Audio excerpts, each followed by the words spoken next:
Oke. Hmm.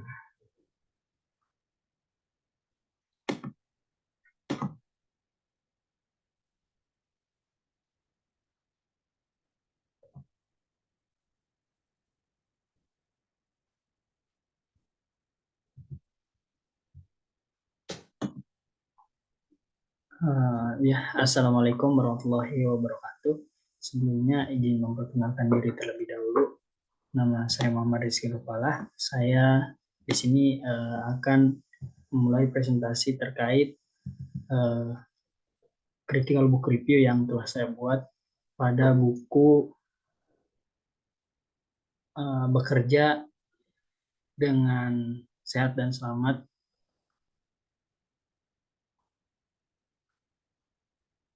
Sebelumnya mohon maaf di sini karena agak ngelag. Nah, di sini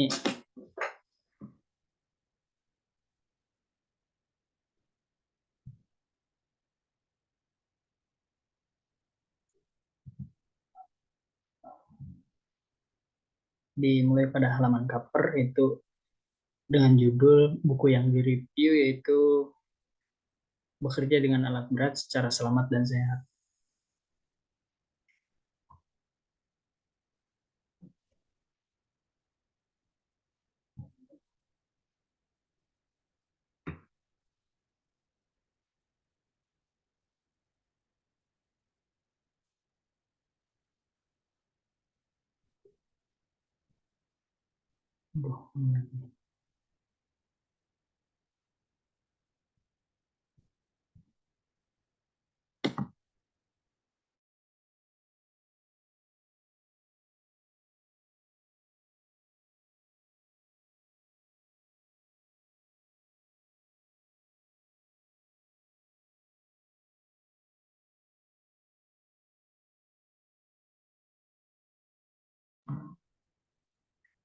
Ya, nah ini sedikit executive summary, di mana dalam buku yang telah dianalisis ini,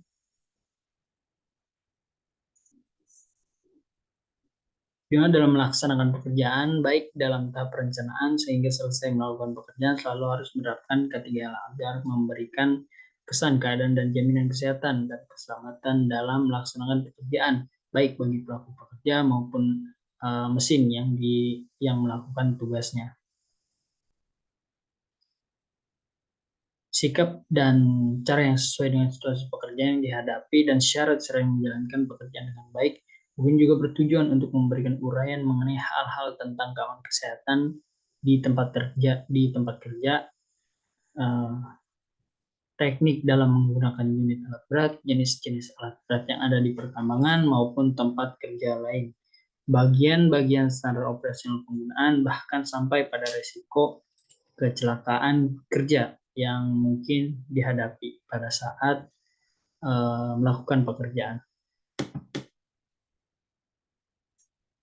Nah, untuk sedikit rasionalitas, bahwasanya critical book review ini merupakan sebuah teknik dalam penulisan untuk membuat suatu perbandingan dan penilaian terhadap suatu buku dengan melihat, menganalisa dan menilai sebuah buku dalam segi penampilan, penulisan, dan isi aspek tata bahasa buku tersebut, termasuk juga untuk melakukan evaluasi terhadap buku ini terkait keunggulan dan kelemahan serta menjadi poin yang menarik dari buku tersebut, bagaimana isi buku tersebut dapat mempengaruhi cara berpikir dan menambah pemahaman terhadap suatu bidang kajian tersebut dan lebih kritis menanggapinya. Nah, uh, untuk tujuan dari penulisan Sibir ini terdapat beberapa tujuan. Yang pertama, untuk mengetahui dan mengevaluasi isi buku dan keunggulannya serta kelemahannya. Yang kedua, untuk mengetahui keunggulan dan kelemahan serta ringkasan dari buku Bekerja dengan Alat Berat Secara Selamat dan Sehat. Yang ketiga, untuk dijadikan masukan kepada penulis berupa kritis dan saran terhadap isi substansi dan cara penulisan buku. Yang keempat, melatih kemampuan berpikir kritis penulis CBR ini. Nah, untuk manfaatnya, yang pertama dapat menambah wawasan yang luas khususnya tentang bekerja dengan alat berat secara selamat dan sehat. Yang kedua, penulis dapat lebih berpikir kritis, lebih dari yang dia tahu. Yang ketiga, pembaca dapat mengetahui bahwa ada kekurangan dan kelebihan dari buku yang dikritisi oleh penulis.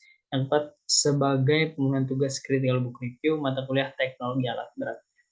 Nah, di sini terkait identitas buku yang direview itu bekerja dengan alat berat secara sehat dan selamat, termasuk pada edisi kedua dengan pengarang yaitu Kak Ima Ismara, Ulin Nuha, dan Eko Prianto. Penerbitnya itu UNY Press, kota terbit itu Yogyakarta, tahun terbitnya tahun 2020, dan ISBN-nya 97.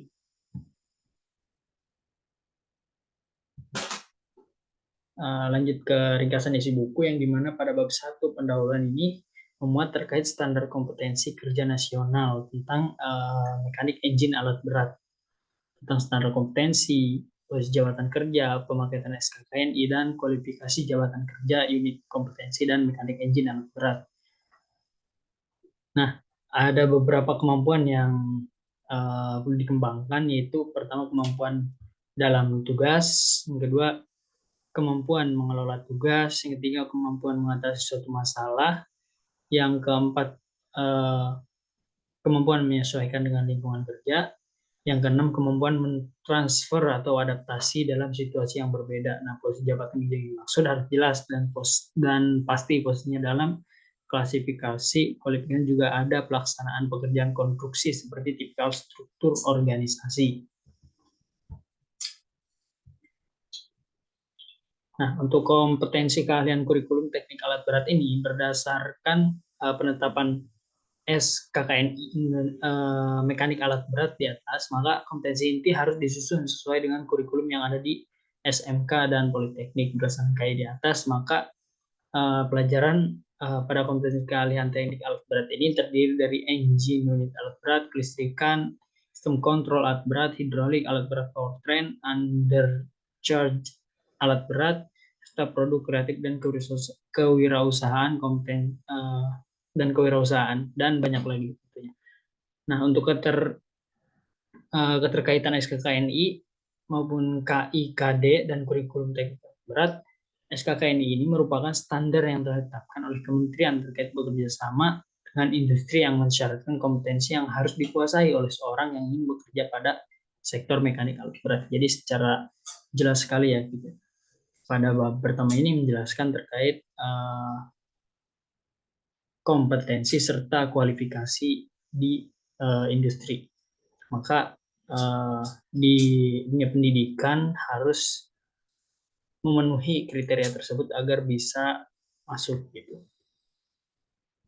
Nah, pada bab 2 ini dijelaskan terkait Zero-Shifts yang merupakan metode analisis untuk mengatur proses-proses pekerjaan dalam sebuah pekerjaan. Zero-Shift biasanya digunakan dalam lingkup industri atau instansi lain yang bertujuan memberikan solusi berdasarkan analisis kecelakaan yang telah terjadi. Nah, pada Zero-Shift ini APD dibagi pada beberapa bagian. Yang pertama alat pelindung kepala, yang kedua alat pelindung badan, dan yang ketiga alat pelindung anggota badan lainnya. Nah, di sini termasuk juga yaitu hazard, yang dimana hazard ini sumber bahaya yang berpotensi membuat kerugian pada manusia, lingkungan, serta alat kerja. Bahaya-bahaya yang dapat ditimbulkan, bahaya fisik, kedua bahaya biologi, yang ketiga bahaya kimia, yang keempat bahaya psikologis, yang kelima bahaya ergonomi, yang keenam bahaya lingkungan, dan yang ketujuh bahaya mekanis seperti terjepit dan lain-lain. Nah, di sini juga dijelaskan terkait 5R atau 5S, yang dimana 5R ini biasa dikenal dengan ringkas, rapi, resik, rawat, dan rajin. Selanjutnya pada analisis risk. Jenis resiko yang timbul dan dihadapi pekerja di dunia kerja dapat diidentifikasikan menjadi dua jenis, yaitu kecelakaan akibat kerja dan penyakit akibat kerja. Nah, setelah dijabarkan terkait penjelasan di atas, maka dimunculkan solusi terkait ketiga, di mana ini merupakan upaya untuk mengurangi, memperkecil, dan menghilangkan resiko yang ada pada lingkungan kerja. Secara umum, solusi dibagi dalam beberapa bentuk, diantaranya education, pelatihan, pengamanan. Nah, pada bab 3, menjelaskan terkait dasar-dasar alat berat. Nah, di mana penjelasannya mencakup pengertian dan juga alat berat yang umum dipakai di proyek konstruksi, yang biasanya yaitu ada alat gali, ada alat pengangkut, dan alat pemadatan tanah. Secara klasifikasi, alat berat dapat dikategorikan dalam klasifikasi fungsional dan operasional alat berat. Nah, untuk klasifikasi fungsional alat atau unit adalah pembagian alat berdasarkan fungsi-fungsi utama pada alat tersebut. Nah, hal di atas merupakan fungsi dasar dari alat berat secara umum, terdiri atas struktur bawah, struktur atas, dan sistem dan buket. Nah, untuk yang pertama ada ekskavator, termasuk alat penggali hidrolis. Nah, yang kedua ada dump truck yang efisien digunakan untuk pengangkutan jarak jauh. Yang ketiga bulldozer yang merupakan traktor yang dipasangkan pada blade pada bagian depannya, yang dipasang blade pada bagian depannya. Nah, untuk pekerjaan teknik alat berat, pelaksanaan pekerjaan pengecoran biasanya dapat menggunakan alat bantu pompa agar selesai lebih cepat daripada menggunakan sistem manual. Untuk pada bab 4 ini dijelaskan terkait alat berat beroda. Yang pertama ada beko. Beko loader atau yang biasa disebut ekskavator yang dengan ukuran sedang sampai dengan ukuran yang besar, alat yang terdiri dari batang tongkat, keranjang, dan rumah dalam sebuah wahana putar dan digunakan untuk penggalian. Nah, untuk yang kedua ada water tank truck. Truk merupakan alat angkut yang memiliki kapasitas besar dengan biaya operasinya yang relatif murah. Nah, water tank ini biasanya digunakan untuk mengangkut zat cair. Yang ketiga ada wheel loader. Wheel loader salah satu alat berat bergerak yang untuk memindahkan material ke dalam dump truck atau tempat lain. Yang keempat ada traktor scraper atau alat berat. Wheel tractor scraper adalah alat berat beroda yang berfungsi untuk memuat, memindahkan, menyebarkan, dan membuang material dalam rangka memelihara jalan. Yang kelima ada tandem roller. Nah, untuk tandem roller ini, di mana pelaksanaan konstruksi jalan, lapangan terbang, atau bahkan konstruksi pembangunan lainnya membutuhkan stabilitas dan kepadatan tertentu sehingga diperlukan suatu alat untuk melakukan pemadatan. Alat pemadatan terdiri dari beberapa jenis. Fungsi utama tandem roller adalah untuk melakukan penggilasan akhir. Nah, ada beberapa tipe tandem roller. Yang pertama ada small steel roller, yang kedua pneumatic tilt roller, yang ketiga vibratory roller, yang keempat vibratory plate compactor, yang kelima pivot type roller, yang keenam alat penggilas lain. Nah, yang selanjutnya itu ada time rock. Time rock ini uh, secara fungsinya yaitu untuk memisahkan batu dari batuan induk, dan yang kedua membuka atau membuang lapisan penutup dari bagian galian di tambang. Ukuran tambrok beragam, mulai dari paling besar hampir ukuran dengan ekskavator dan terkecil hanya seukuran mobil minibus saja. Yang selanjutnya ada shotcrete.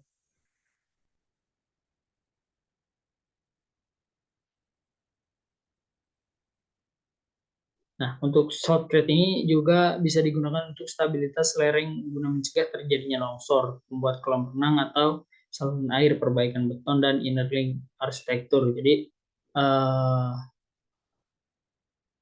penggunaannya seperti di jalan bawah tanah, terowongan kereta api, pembangkit listrik tenaga air, tambang bawah tanah, dan lain-lain. Nah, untuk yang selanjutnya ada crawler crane. Crawler crane adalah salah satu jenis crane di mana ini merupakan alat pengangkat yang bisa digunakan di dalam proyek konstruksi ataupun pertambangan. Yang selanjutnya ada dragline. Dragline adalah jenis ekskavator yang menghubungkan bucket dan bom dengan uh, wire prop atau tali besi. Dragline digunakan untuk menggali material dan kemudian memindahkan material tersebut ke alat pengangkut seperti truk atau daerah penimbunan. Yang selanjutnya ada ekskavator clamp seal. Ekskavator adalah alat yang biasa digunakan di industri seperti konstruksi, pertambangan infrastruktur, dan lainnya dengan tujuan untuk mempermudah manusia melakukan pekerjaan. Ada fungsinya secara umum yaitu untuk penggalian dan pemindahan. Nah, untuk yang 11 ada dump truck. Dump truck ini seperti bentuk dan kegunaannya itu untuk mengangkut material, baik di tempat kerja maupun di pertambangan. Yang selanjutnya itu bulldozer, alat berat yang mempunyai roda rantai biasanya untuk melakukan pekerjaan serbaguna yang memiliki kemampuan traksi tinggi. Biasa digunakan untuk menggali, mendorong, menggusur, meratakan, menarik beban, menimbun, dan lain-lain. Dan ini mampu digunakan di daerah yang keras maupun yang lembek, yang lunak. Selanjutnya ada bucket wheel excavator. Bucket wheel excavator ini adalah alat berat yang digunakan pada surface mining dengan fungsi utama sebagai mesin penggali terus-menerus dalam skala besar pada penambangan terbuka. Nah, pada bab selanjutnya itu pada bab 5 menjelaskan terkait alat berat yang tidak beroda. Yang pertama ada belt conveyor. Conveyor adalah sebuah alat transportasi material tambang yang lebih efisien dari transportasi lain. Pengoperasian yang lebih mudah juga merupakan nilai lebih dari alat berat ini. Teman menggunakan alat ini biasanya untuk mencari efisiensi produksi yang tinggi. Nah, yang kedua ada tower crane. Secara fungsi tower crane ini yang pertama itu untuk mengangkut material secara vertikal dan horizontal. Yang kedua mengangkut berbagai alat untuk konstruksi bangunan. Nah, yang ketiga ada drilling rig. Drilling rig adalah suatu instalasi peralatan untuk melakukan pengeboran ke dalam reservoir bawah tanah untuk mendapatkan air, minyak, gas bumi, ataupun mineral bawah tanah lainnya. Nah, yang selanjutnya pada bab 6 membahas terkait kelistrikan pada alat berat. Membahas terkait sistem starter. Sistem starter menggunakan motor listrik sebagai pemutar sehingga sistem bahan bakar dan sistem pengalihan pada mesin dapat bekerja. Nah, komponennya ada kunci kotak, case start switch, baterai, fuse, kabel, motor starter, dan starter relay, dan juga battery relay switch. Nah, pada baterai ini dibahas terkait komponen dan juga cara kerjanya seperti apa. Baterai pada alat berat sebaiknya secara rutin dilakukan pemeriksaan, dan juga terkait pemeriksaannya dibahas terkait secara jelas pada buku ini. Yang selanjutnya pembahasan terkait sekring dan relay. Untuk sekring ini, peralatan sekring dikelompokkan pada suatu basis yang terletak di sebelah kiri kotak kontrol biasanya. Sedangkan sekring utama terletak dalam komponen kompartemen baterai. Selanjutnya, relay terletak dekat kontrol box kanan di bawah dashboard, sedangkan relay yang lain dikelompokkan pada satu papan di dalam kontrol box kiri. Selanjutnya pada bab 7 pembahasan terkait kompetensi pendukung. Di sini dibahas terkait prosedur lockout, tagout, yang dimana tujuan dari prosedur ini adalah untuk memberi perlindungan pribadi kepada individu terhadap perlengkapan yang secara tidak sengaja dihidupkan atau dinyalakan pekerja lain ketika sedang melaksanakan pekerjaan dalam suatu sistem atau alat, dan untuk mencegah penggunaan perlengkapan pen atau mesin bila peralatan tersebut dalam kondisi yang tidak aman. Nah, selanjutnya ada tanda bahaya danger. Label umum biasa berwarna merah, putih, atau hitam yang digunakan oleh yang bekerja pada peralatan untuk mengidentifikasi orang yang sedang bekerja. Label bahaya pribadi yang dilaminasi. Label bahaya yang dilaminasi dilengkapi dengan foto dan nama orang yang memilikinya. Nah, untuk tanda rusak biasanya Outservice ini ditandai dengan warna kuning atau hitam. Nah, untuk label informasi ditandai dengan warna biru dan putih. Selanjutnya, prosedur pengisolasian. Bisa digunakan penggunaan kunci gembok berwarna. Pertama, lock isolasi perorangan berwarna merah, lock isolasi peralatan berwarna kuning, lock isolasi tamu atau peninjau berwarna biru.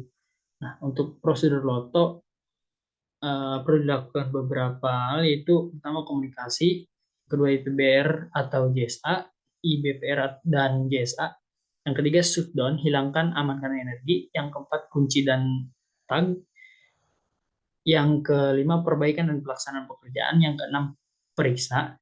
Yang ketujuh lepaskan loto. Yang kedelapan periksa lagi. Dan yang terakhir startup dan pencatatan. Nah, selanjutnya ada spotter, di mana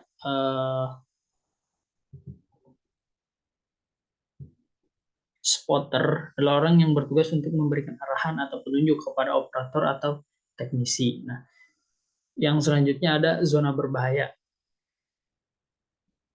Zona berbahaya alat berat ini ditandai dengan ada yellow zone, berarti berada di sekeliling beko dengan jarak minimal sama dengan jarak maksimal lengan beko. Nah, untuk yang selanjutnya ada amber zone, di mana amber zone ini zona berada dalam jangkauan kerja dari beko. Nah, untuk yang ketiga ada red zone, zona merah, zona di bawah lengan beko dan di dekat loket. Nah, yang selanjutnya pada bab 8. Pada buku ini, bab 8 ini bab terakhir, pembahasan terkait safety alert. Safety alert adalah materi panduan singkat yang menyoroti insiden atau praktik tidak aman pada suatu industri. Komponen-komponen yang penting yang harus ada yaitu pertama bagian identitas, yang kedua ada bagian situation, yang ketiga background, yang keempat assessment, dan yang kelima recommendation. Nah, selanjutnya terkait pembahasan pada CBR ini, yaitu pada bab 1. Dalam bab 1 dijelaskan terkait dasar sistem kerja dan dasar pelaksanaan pekerjaan, sehingga saling berkaitan dengan prosedur pelaksanaan pekerjaan dalam buku bekerja dengan alat berat secara selamat dan sehat. Ini lebih kepada pengetahuan dasar terkait pentingnya pelaksanaan dan kompetensi-kompetensi yang harus diterapkan untuk mencapai apa yang menjadi tujuan, serta kaitannya dengan kurikulum dan pembelajaran di sekolah. Secara umum menjelaskan terkait landasan penerapan dan pelaksanaan di dalam pekerjaan. Nah, pada bab 2, pembahasan terkait jelaskan zero shift. Penjelasan terkait zero shift ini mencakup alat pelindung diri APD yang termuat dan dijelaskan secara terperinci terkait penjelasan dan juga gambarnya. Terus pembahasan terbagi ke dalam beberapa bagian. Pembahasan dijelaskan secara rinci terkait alat pelindung kepala, alat pelindung badan, dan alat pelindung anggota badan lainnya. Yang selanjutnya pada bab 3, dalam penjelasannya pada bagian bab 3 menjelaskan terkait dasar-dasar alat berat yang membahas terkait penggunaan alat berat serta sebagai tenaga bantu untuk memudahkan pekerjaan berat di suatu perusahaan. Dalam pembahasannya dijelaskan alat berat jenis apa saja dan alat berat yang terdapat di industri maupun pertambangan. Ada beberapa alat. Yang pertama alat gali, yang kedua alat pengangkut, dan yang ketiga alat pemadat tanah. Selanjutnya pada bab 4 dibahas terkait jenis-jenis alat berat yang dapat bergerak dengan dan terdapat di industri maupun industri pertambangan, serta penjelasan dibahas secara jelas dan terperinci terkait bagian dan fungsinya, serta prosedur keselamatan dalam penggunaan unit. Pada bab 5 dijelaskan terkait alat berat yang tidak beroda, yaitu alat berat yang penempatannya tetap dan pengerjaannya secara kontinu dalam melakukan pekerjaannya untuk memudahkan dan mengangkut barang dengan terus-menerus ataupun melakukan pekerjaan yang lama dalam satu titik. Alat yang umum digunakan biasanya ada belt conveyor, tow crane, dan drilling rig. Serta penjelasannya lengkap dengan SOP prosedur penggunaan dan keselamatan pada penggunaan unit tersebut. Selanjutnya pada bab 6 dibahas terkait kelistrikan yang terdapat pada alat berat. Kelistrikan yang dibahas lebih difokuskan ke bagian sistem starter dan komponen-komponennya. Adapun komponen tersebut di antara ada sistem starter, baterai, sikring, dan relay, dan lainnya. Pada bab 7 dibahas terkait kompetensi pendukung yang diperlukan saat menjalankan unit alat berat. Kompetensi tersebut meliputi beberapa bagian, di antara prosedur lockout, tagout, spotter, zona berbahaya alat berat. Dalam penjelasannya sudah mencakup pembahasan secara lebih jelasnya. Nah, pembahasan pada bab 8 membahas terkait safety alert. Safety alert ini adalah materi panduan singkat yang menyoroti insiden atau praktik tidak aman pada suatu industri. Dalam penjelasannya dimuat komponen yang penting dalam menyusun sebuah safety alert, yaitu bagian identitas, situation, background assessment, dan recommendation. Nah, pada bagian selanjutnya itu kelebihan dan kekurangan dari buku tersebut, di mana dilihat dari tampilan buku yang direview, buku otomatis yang berjudul bekerja dengan alat berat secara sehat dan selamat, secara selamat dan sehat. Secara tampilan dirasa kurang menarik secara visual karena berkaitan dengan teknik, maka berkaitan dengan pasti yang jelas, sehingga baiknya penggunaan tampilan buku di awal atau cover menggunakan tampilan gambar yang real dan jelas, gitu, serta full gambarnya jelas secara K3 tempat kerja dan unit termuat dalam suatu tampilan atau cover tersebut, agar lebih meyakinkan secara tampilan ini dalam buku yang isinya real dan berkualitas serta bisa difahami secara jelas, dan juga menggunakan logo K3 yang menjadi ikon utama penerapan K3. Secara umum tampilannya menarik dan jelas dalam penjelasannya sehingga mudah difahami oleh pembaca. Yang kedua dari layout dan tata letak serta tata tulis, termasuk penggunaan font secara tata letak dalam isi buku sudah baik dan jelas secara berurutan mulai dari perencanaan hingga pelaksanaan, dan di awal diungkapkan landasan atau penulisan buku selanjutnya. Hal ini memberikan kesan yang mudah difahami oleh pembaca karena secara beruntun. Namun ada beberapa yang kurang, termasuk pada peletakan mind map yang ada di akhir bab. Baiknya mind map sebagai pengenal dan rangkaian ditampilkan di awal bab untuk spill dalam uraian selanjutnya yang termuat dalam isi bab. Di akhir bab tidak dicantumkan resume dari tiap babnya, sehingga secara closing bab terkesan biasa saja. Secara tata tulisan terlihat menggunakan bahasa yang baik dan benar, serta terpenting mudah dipahami. Yang terpenting mudah dipahami oleh pembaca. Namun yang membuat pembaca cepat pusing saat membaca dan memberikan kesan yang kurang menarik itu font yang membuat pusing saat dibaca dalam buku online atau di layar kaca itu font Times New Roman. Baiknya penggunaan font menggunakan font yang simple dan jelas sehingga membuat pembaca tidak cepat pegal dalam membaca isi buku. Nah, selanjutnya dari tampilan isi buku, di dalam buku tersebut terdapat memuat penjelasan yang lengkap dan tertulis secara beruntun, materi-materi yang terkonteks dan baik dalam baik pada konteks pekerjaan dan alat yang digunakan, sehingga materinya intinya tersampaikan dengan baik. Dalam isi buku juga hanya menguraikan masalah atau problem yang ada, namun memberikan solusi atas masalah yang ada. Namun secara penjelasan untuk keamanan dan keselamatan masih teruraikan secara umum pada satu unit, bukan bagian-bagian memberikan kemungkinan resiko dari satu unit tersebut. Hanya beberapa penjelasan ini saja yang ada, dan tidak semua,